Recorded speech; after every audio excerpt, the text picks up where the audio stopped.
எல்லாருக்கும் வணக்கங்க. உங்கள் எல்லாரையும் 666 மந்த்ரா யூடியூப் சேனல் மூலமாக மறுபடியும் சந்திக்கிறதுல எனக்கு ரொம்ப ரொம்ப சந்தோஷம். தொடர்ந்து நம்மளுடைய சேனல் மூலமாக ஆன்மீகம் சார்ந்த அரிய பதிவுகளை பதிவேற்றம் செய்து கொண்டிருக்கிறோம். ஒவ்வொரு பதிவுகளுமே ரொம்ப பயனுள்ள வகையில் இருக்கும்னு நாம் நம்புகிறோம். நிறைய நண்பர்களினுடைய கோரிக்கைக்கு இணங்க நாம் இன்றைக்கி பார்க்க போகிற பதிவு அமையும். என்னன்னு கேட்டிங்கன்னா, சார் எங்களுடைய வீட்டில் இந்த வாஸ்து அப்படிங்கிற பிரச்சனை இருக்குது. ஒன்று. ரெண்டாவது, நல்லா போயிட்டுருக்கு சார்.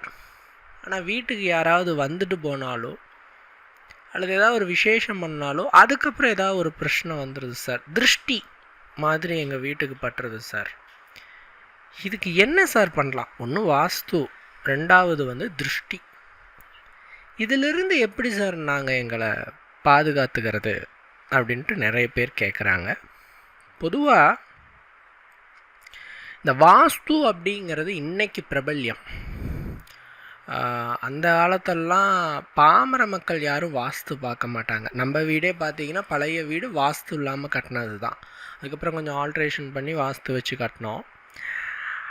அது பெரிய பெரிய நபர்கள் மட்டுமே அதை செய்தார்கள். குறிப்பாக ராஜாக்கள், பெரும் வணிகஸ்தர்கள், இவங்க மட்டும்தான் அந்த வாஸ்துவை பார்த்து அதன்படி கட்டி அதன்படி அவர்கள் பயனும் அடைஞ்சாங்க.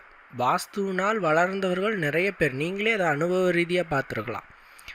சார் இந்த வீட்டுக்கு போனங்க, ஒரு வருஷத்துக்குள்ளேயே என்னோட பிள்ளைகளுக்கு கல்யாணம் ஆகிடுச்சு, என் பையனுக்கு ஃபாரினில் வேலை கிடச்சிருச்சு, எனக்கு பிஸ்னஸ் அமோகமாக இருக்குது அப்படிம்பாங்க. இன்னும் சில பேர், சார் இந்த வீட்டுக்குள்ளே போனதுலேருந்து கஷ்டங்க. இந்த மாதிரி அந்த வீட்டின் அமைப்பு, நாம் இருக்கக்கூடிய இடத்தின் அமைப்பை பொறுத்து நம்மளுடைய வாழ்க்கை அமையும். இன்னும் சொல்லப்போனால் நம்மளுடைய வாழ்க்கையை நிர்ணயம் பண்ணுறது கிரகங்கள்ங்க. நவகிரகங்கள் தான் ஒரு மனிதனுடைய வாழ்க்கையை நிர்ணயம் பண்ணுது. இந்த நவகிரகங்கள் யாரை பெரிதாக தாக்காது அப்படின்னா, சும்மா இருக்கிறவங்கள நவகிரகங்கள் ஒன்றுமே செய்யாது. நீங்கள் சும்மா இருந்தீங்கன்னா நவகிரக பாதிப்பு எதுவுமே இல்லை. ஒருத்தர் வந்தார், வயது அவருக்கு ஒரு 60-65க்கு மேலே இருக்கும். அவர் ஒரு 10 வருஷத்துக்கு முன்னாடியே ரிட்டையர்மெண்ட் வாங்கிட்டாராம். கொஞ்சம் ஹெல்த் இஷ்யூ இருக்கிறனால இப்போ வீட்டில் தான் இருக்கிறாராம், சும்மா தான் இருக்காராம். சார் இங்கே பாருங்கள், சனியினுடைய பெயர்ச்சினால் என் ராசிக்கு ஏதாவது பிரச்சனையா, எனக்கு ஏதாவது பிரச்சனையா அப்படின்னு என்னென்னமோ அடிக்கிட்டு போனார். நான் சொன்னேன், சார் இனிமேல் நீங்கள் என்ன பிஸ்னஸ் பண்ணி லாஸ் ஆகிறது போகுதா? உங்களால் உடம்பு முடியல, நீங்கள் வாழ்க்கையெல்லாம் பார்த்துட்டீங்க, கல்யாணம் ஆகி பேரம்பேத்தி எல்லாமே பார்த்தாச்சு. ஸோ அந்த பிரச்சனை, சுபகாரிய விஷயங்கள் உங்களுக்கு இனிமேல் கிடையாது. வீட்டில் நடந்தால் தான் உண்டு உங்கள் பிள்ளைகளுக்கு. இனிமேல் உங்களுக்கு என்ன பிரச்சனை வரப்போகுது? சனியால் நீங்கள் எது அவர் உங்களை பாதிப்படைய வைப்பார்னு நீங்கள் எதை நீங்கள் நினைக்கிறீங்க? ஹெல்த் இஷ்யூ என்ன பண்ணலாம்? பெரும்பான்மையாக சனீஸ்வர பகவான் உடல் நலத்தில் கெடுதல் கொடுக்கறது இல்லை. நாம் அதை அனுபவ ரீதியாக பார்த்துருக்குறோம். ஹெல்த் இஷ்யூஸை கொடுக்கறதில்ல. பாத சனி காலத்தில் கூட அந்த இடுப்புக்கு கீழே பிரச்சனையாகும் அப்படின்னு சொல்லுவாங்க.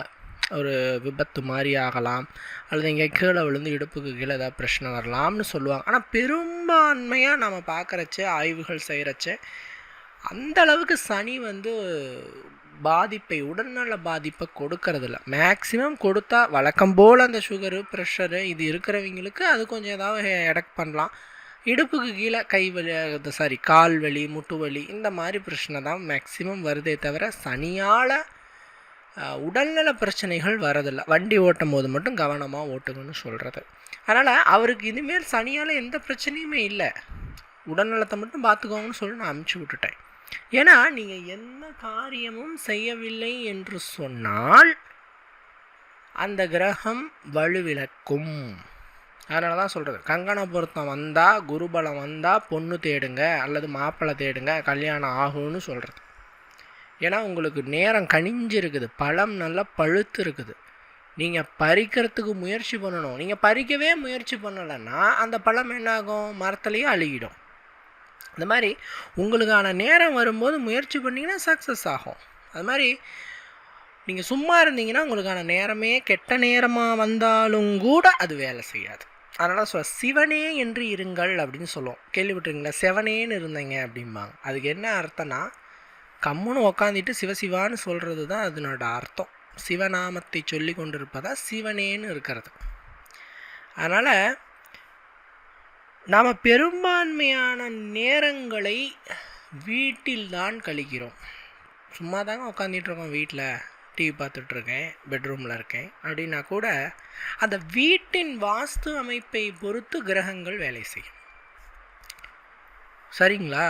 அந்த வீட்டில் வாஸ்து அமைப்பு சரியில்லைன்னா கிரகங்கள் சரியாக வேலை செய்யாது. ஏன்னா நீங்கள் இருக்கிறது வீட்டில் தான். ஸோ வீட்டை பொறுத்துப்போ காலையில் சூரியன் உதிக்குது, சூரிய வெளிச்சம் வீட்டுக்குள்ளே வரணும். அப்போ தான் அந்த வீட்டில் இருக்கிறவங்களுக்கும் ஃப்ரெஷ்ஷாக இருக்கும். அந்த வீட்டுக்குள்ளே கண்ணுக்கு தெரியாத எத்தனையோ கிருமிகள்லாம் இருக்கும், அதுவும் அழியும். அப்படிங்கிறதுக்காக தான் கிழக்கு வச்சு வாசப்படி வச்சு கட்டுங்கம்மோ. பொதுவாக நம்ம இதுபடி கிழக்கு வடக்கு வச்சு வாசப்படி கட்டுவாங்க. இன்றைக்கி இருக்கிற காலகட்டத்தில் அதெல்லாம் பார்க்க முடியாது. எந்த பக்கமாக வந்தாலும் கீழே வச்சு கட்டிட்டு மேலே ஃப்ளோர் போட்டுக்கிறாங்க, ஒரு ஃப்ளோர். ஸோ ஏன் சொன்னாங்கன்னா, கிழக்கு வச்சு கட்டினோம்னா சூரிய வெளிச்சம் வரும், வீட்டில் ஃப்ரெஷ் கிடைக்கும், வீட்டில் இருக்கிறவங்களுக்கு ஒரு ஃப்ரெஷ்ஷாக இருக்கும் அப்படிங்கிறதுக்காக சொல்கிறேன். அதேமாதிரி சமையல் கட்டு இந்த இடத்துல இருக்கணும், பாத்ரூம் இங்கே இருக்கணும், பெட்ரூம் இங்கே இருக்கணும் அப்படின்னு சொல்கிறது.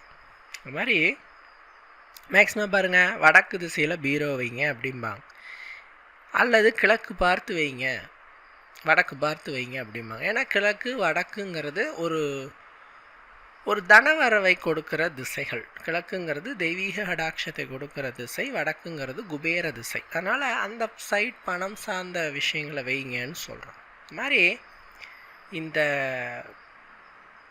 வீட்டின் வாஸ்துவை பொறுத்து உங்களோட விதி மாறுங்கிறதுல டவுட்டே கிடையாது, வாழ்க்கையும் மாறுங்கிறதுல டவுட் கிடையாது. அதெல்லாங்க ரொம்ப ஒரு நுனிப்பான ஒரு விஷயம். என்னன்னு கேட்டிங்கன்னா, இன்கேஸ் நாம் ஏதாவது தவறுதலாக வீட்டை கட்டிட்டா கூட, வாஸ்துவோட சரியில்லாமல் கட்டிட்டா கூட, கோமதி சக்கரை வழிபாடு செஞ்சால் அந்த வாஸ்து தோஷம் நீங்கிடும்.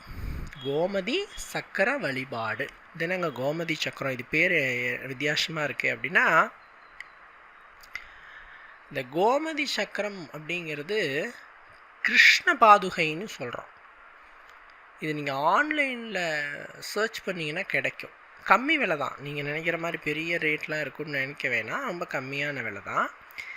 இந்த கோமதி சக்கரத்தை வாங்கி ஜஸ்ட்டு வீட்டு பூஜை அறையில் வச்சு, ஒரு சிவப்பு துணியில் கட்டி வீட்டு பூஜை அறையில் வச்சு டெய்லி வணங்கிட்டு இருந்தாலே போதும், கும்பிட்டு இருந்தாலே போதும், அதிகப்படியான பணவரவு உங்களுக்கு கிடைப்பதையும் வீட்டின் வாஸ்து பிரச்சனை அடியோடு நீங்கிறதையும் பார்க்க முடியும். இந்த கோமதி சக்கரத்திலே ஒரு 4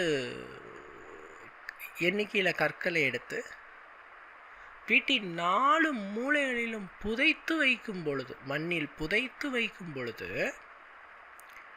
அது வீட்டுக்கே ஒரு பாதுகாப்பு, உங்களோட ஹோம் ப்ரொடக்ஷனாக இருக்கும், வீட்டுக்கே ஒரு பாதுகாப்பு, வீட்டின் வாஸ்து பிரச்சனை நிச்சயமாக நீங்கும். இந்த ஒரு டெக்னிக்கை பயன்படுத்தி பார்க்கலாம். நீங்கள் ஒன்று,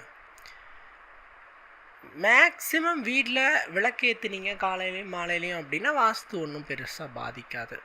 2, அடுத்த விஷயம் என்னென்னா, சில வாஸ்து செடிகளை வீட்டுக்கு முன்னாடி வளர்த்துனீங்கன்னா வாஸ்து பிரச்சனை நீங்கிடும். குறிப்பாக சொல்லணும்னா, ரோஜா செடி வீட்டுக்கு முன்னாடி வளர்ந்தால் வாஸ்து பிரச்சனை நீங்கும். மருதாணி செடி வீட்டுக்கு முன்னாடி வளர்ந்தால் வாஸ்து பிரச்சனை நீங்கும். செம்பருத்தி செடி வீட்டுக்கு முன்னாடி வளர்ந்தால் வாஸ்து பிரச்சனை நீங்கும். கற்றாழை செடி வீட்டுக்கு முன்னாடி வளர்ந்தால் வாஸ்து பிரச்சனை நீங்கும். இப்படி இந்த செடிகள் அத்தனைக்கும் வாஸ்து பிரச்சனையை நீக்கும் சக்தி இருக்கே. ஸோ அதை நாம் வச்சு வளர்க்கலாம். 1. 2வது திருஷ்டி. இது ஒரு பெரிய ஒரு கான்செப்ட். என்னென்னா, நிறைய நண்பர்கள் என்ன சொல்கிறாங்கன்னா, எங்கள் வீட்டுக்கு யாராவது வந்துட்டு போனாங்கன்னா ஏதாவது சண்டை வந்துடுதுங்க, ஏதாவது ஒரு நல்ல காரியம் பண்ணிட்டா சண்டை வந்துடுதுங்க அப்படிமா. அதிகப்படியான திருஷ்டி படுறதுனால அது ஏற்படும். கல்லடி பட்டாலும் படலாம், கண்ணடி படக்கூடாது அப்படின்னு சொல்லுவாங்க. கண் திருஷ்டிக்கு பவர் இருக்குது, அறிவியல் ரீதியாக நிரூபணமாயிருக்கு. கண் திருஷ்டிங்கிறது உண்மை. ஒருத்தருடைய எண்ண அலைகளுக்கு பவர் இருக்குது. ஸோ நாம் அதிலிருந்து தற்காத்துக்கிறது நமக்கு நல்லது. அதனால் எப்பயுமே ஒரு பெரிய விசேஷம் வீட்டில் பண்ணுறீங்க அப்படின்னு சொன்னால் வீட்டுக்கு ஒரு பூசணிக்காய் உடச்சி போடுறது நல்லது. பூசணிக்காய் உடைக்கிறன்ட்டு நட் ரோட்டில் போய் உடச்சிடாதீங்க, விபத்துகளுக்கு அது உள்ளாக நேரிடும். உரமாக ஒரு இடத்துல போயிட்டு உடைச்சிருங்க, பாதுகாப்பான யாருக்கும் தொந்தரவு இல்லாத இடத்துல போயிட்டு உடைச்சிருங்க. இந்த பூசணி அப்படிங்கிறது பலிகளில் உயர்ந்த பலி. சைவ பலியில் உயர்ந்த பலி பூசணி பலி. ஒரு வெள்ளை பூசணி வாங்கி வீட்டில் ஒரு விசேஷம் ஆனாலோ அல்லது அமாவாசை தோறும் வெறுமனே வீட்டுக்கு நல்லா ஆடம்பரமாக அலங்காரமாக வீடு ஒன்று கட்டியிருக்காங்க அப்படின்னு சொன்னால் ஒரு பூசணிக்காய் வாங்கி மாதத்துக்கு ஒரு நாள் அமாவாசையில் இருட்டனத்துக்கு அப்புறமேட்டு அதை வீட்டை சுற்றி போட்டோம் அப்படின்னு வீட்டை சுற்றி உடைச்சோம் அப்படின்னு சொன்னால் அந்த கண் திருஷ்டி கண்ணேடு இதெல்லாம் நிச்சயமாக நீங்கிடும். சரிங்களா? அடுத்தது பார்த்திங்கன்னா, வீட்டுக்கு முன்னாடி ஒரு கண்ணாடியை மாட்டி வைக்கிறது சிறப்பு. நான் இதை அடிக்கடி பதிவுகளில் குறிப்பிட்டுக்கிட்டே இருக்கேன். வீட்டுக்கு முன்னாடி ஒரு கண்ணாடியை மாட்டி வைங்க அப்படின்னு சொல்லுவேன். இந்த கண்ணாடி என்பது ஒரு ரிஃப்ளெக்ஷன் கொடுக்குற ஒரு விஷயம், எண்ண அலைகளை திருப்பும் ஒரு விஷயம். ஒரு கெட்ட வைப்ரேஷன் அந்த கண்ணாடிக்கிட்ட போகும்போது அதை ரிஃப்ளெக்ட் பண்ணுது, திருப்பி அனுப்பிச்சிருது. ஸோ அந்த கண்ணாடியை நீங்கள் உங்கள் வீட்டுக்கு முன்னாடி மீன்ஸ் உங்கள் வீட்டுக்கு உள்ளே நுழைஞ்சால் அவங்க பார்க்குற பார்வை முதல்ல கண்ணாடி மேலே விடுற மாதிரி வைங்க. இப்போ நம்ம ஒருத்தர் வீட்டுக்கு வராங்க, கேட்டை ஓப்பன் பண்ணிவிட்டு வீட்டுக்குள்ளே வராங்க அப்படின்னு சொன்னால் பார்வை முன்னாடி பார்க்குறச்சு அங்கே ஒரு கண்ணாடியை வச்சிட்டிங்க அப்படின்னா அவங்க பார்வை முதல்ல கண்ணாடியில் விழட்டும். அவங்களுடைய பார்வை அந்த கண்ணாடியில் படும் பொழுது கண்டிப்பாலும் அது ரிஃப்ளெக்ட் ஆகிடும். அது எதிர்மறை ஆற்றல்களை நீக்கி நல்ல பாசிட்டிவ் வைப்பை அள்ளி கொடுக்க செய்யும். ஒரு கண்ணாடியை வீட்டுக்கு முன்னாடி மாட்டி வைக்கிறதுனால பல கண் திருஷ்டியிலிருந்து நீங்கள் தப்பிக்கலாம். எவ்வளோ பெரிய கண்ணாடியாக இருந்தாலும் இந்த கண்ணாடி திருப்பி விட்டுடும். ஸோ இந்த டெக்னிக்கை நீங்கள் பயன்படுத்தலாம். ரைட்டுங்களா? அதே நேரம் எப்பயுமே பார்த்தீங்கன்னா உங்களுடைய பூஜை அறையும் சமையலறையும் சுத்தமாக இருக்கணும். வீட்டில் 2 இடங்களில் மட்டும்தான் நல்ல வைப்ரேஷன் அதிகமாக இருக்கும். இப்போ மற்ற இடங்களில் இருக்காதுன்னா மற்ற இடங்களில் பார்த்தீங்கன்னா நம்ம உட்காந்து நல்ல விஷயங்களையும் ஷேர் பண்ணுவோம், கெட்ட விஷயங்களையும் ஷேர் பண்ணுவோம். ஸோ அங்கே அதிர்வலைகள் பாசிட்டிவாகவும் இருக்கும், நெகட்டிவாகவும் இருக்கும். ஒரு ஹாலில் ஒருத்தரை உட்கார வைக்கிறோம், அவர் நல்ல கதை கெட்ட கதை எல்லாம் சொல்லுவார், அவரோட சொந்த கதை சோக கதைலாம் சொல்லுவார், நாம்ளும் நம்மளோட சொந்த கதை சோக கதைலாம் சொல்லுவோம். ஸோ ஹாலில் ஒரு மிக்சடான வைப்ரேஷன் இருக்கும். அதே மாதிரி பெட்ரூம் அப்படிங்கும்போது அங்கேயும் தம்பதியருக்கிடையே சண்டை வரும், அந்யோன்யமாகும். எப்படினாலும் அங்கேன்னு ஒரு மிக்சடான ஒரு வைப்ரேஷன் தான் இருக்கும். பட் பூஜை அறையில் உட்காந்துட்டு யாரையும் நாம் வஞ்சிக்கிறதில்ல, திட்டுறதில்ல. ஸோ அங்கே ஒரு பாசிட்டிவ் வைப்ரேஷன். சமையல் கட்டில் என்ன பண்ணுவோம், அதுவும் சமையல் கட்டில் சில பேர் இவங்களுக்கெல்லாம் சமைச்சு போடத்தான் நான் பிறவி எடுத்தேன்னா, இவங்களுடைய வாழ்க்கையில் என் வாழ்க்கை போயிடுச்சு, இவங்களை வாழ வைக்க அப்படின்னு சொல்லிட்டு சமைச்சிங்கன்னா நெகட்டிவ் வைப்ரேஷன் தான் இருக்கும். பட் யாரும் அப்படி சமைக்க மாட்டாங்க. வீட்டில் சமையல் அறையில் சமைக்கிறச்சே நல்லா சமையல் வரணும், சாப்பிடணும், எல்லோரும் திருப்தியாக வயிறார சாப்பிட்ணுன்னு நினச்சி நாம் சமைக்கிறோம்.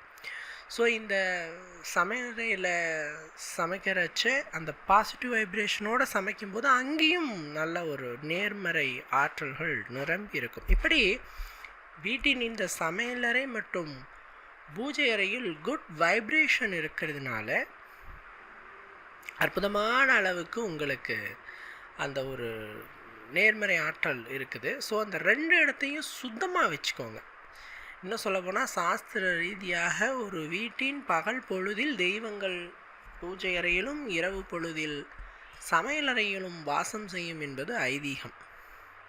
அதனால் 2 ரூம்ஸையும் க்ளீன் அண்ட் நீட்டாக வச்சுக்கிட்டாவே மேக்ஸிமம் பார்த்திங்கன்னா வைப்ரேஷன் பேலன்ஸாக தான் இருக்கும். அந்த வீட்டில் நெகட்டிவ் வைப்ரேஷன் பெருகாது, எப்பயுமே பாசிட்டிவ் வைப்போடு தான் இருக்கும். சரிங்களா? ஸோ கண்டிப்பாக இந்த வீடியோ உங்களுக்கு ரொம்ப பயனுள்ளதாக இருந்திருக்கும் நான் நம்புகிறேன். நிறைய தகவல்களை நான் இந்த வீடியோவில் ஷேர் பண்ணியிருக்கேன்.